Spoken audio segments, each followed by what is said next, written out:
بسم الله الرحمن الرحیم. محترم مونږ غلیو نو دا د جبل احد او دته جبل رومات ویل کی په دې ځای باندې نبی رسول الله والسلام دا عبد الله ابن جبیر رضی الله تعالی عنہ په نگرانی کې یعنی هغه مشر او 50 صحابه کرام باندې هغه مقرر کړو په دې ځای باندې او نبی رسول الله والسلام ورته کا هر سکیږي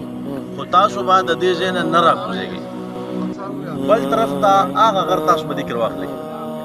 حضرت خالد بن ولید رضی الله تعالی عنہ چې په اسلام نور راوړ هغه او د غسر د نور ملګری چې کله دلته کافرانو ته شکست ملاو شو نو دغه صحابه کرامو دا خیال وکړ چې بس لاړ بشو په مال غنیمت راغونډ به کو نو په دغه لیول پس وای صحابه کرام روان شو مال غنیمت پس هغه دغه صحابه ورته چې تاسو مزه زکه چې نبی رسول الله صلی الله علیه وسلم چې تاسو نه راکوزيږي په هیڅ حال کې خدا کا صاحب کرام چې نامو جنگ وګټو وس کوزيګو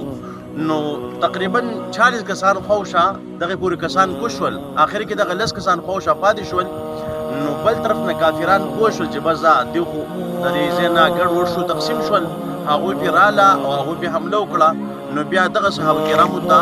هغه ظاهري چې دیونه خطا وشو دا هغه نقصان دا چې دلته بیا 70 صحابه کرام چې کوم د شهیدان شوی دي په دې کې حضرت حمزه رضی الله تعالی عنہ شهید دي نور دنیا صحابه کرام شهید دي او د هغه چې کوم د هغه مخامخ مقبره تاسو کوم د پاغي کې دا مروسته شي هغه طرف ته هغه لاندې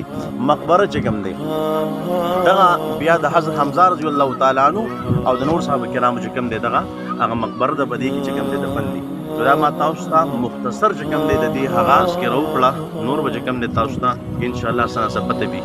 نو دا غر د بدی باندې نبی رسول الله صلی الله علیه صحابه کرام درولو بل طرف ته دا هغه طرف نه چې کوم دی هغه کافرانو حمله وکړه او غټ نقصان چې کوم دی مسلمانانو ته بیا په هغه ټیم باندې ملاو شوی دی نو الله رب عزت هر مسلمان ته د دې بهترین زګونو د دې خسته مقامات چې کوم دی دا